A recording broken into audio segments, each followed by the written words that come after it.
Kumusta mga kaibigan? Maligayang pagdating sa aking channel. Narito ang isang bagong video.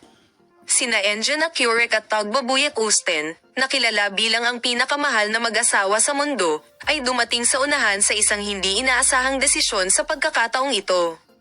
Ang sorpresang desisyon na ginawa ni Engin Akurek tungkol sa kanyang pribadong buhay ay nagulat sa kanyang mga tagahanga.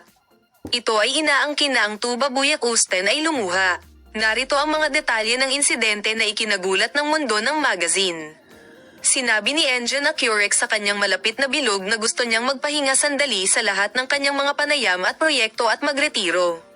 Napag-alaman na nais ng aktor na lumayo sa buhay lungsod at italaga ang sarili sa kalikasan at isang panloob na paglalakbay.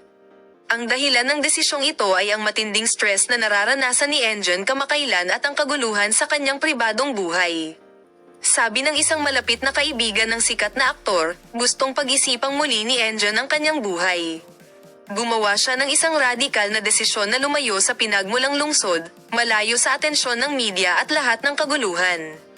Nagulat si Tagbabuyek Usten sa desisyon ni Engin. Di umano, labis na humanga si Tagba sa biglaang desisyon ng kanyang asawa at isang seryosong pagtatalo ang naganap sa pagitan ng mag-asawa. Patuloy naming ipaparating sa iyo ang mga detalye ng balita. Manatiling nakatutok para sa mga bagong post.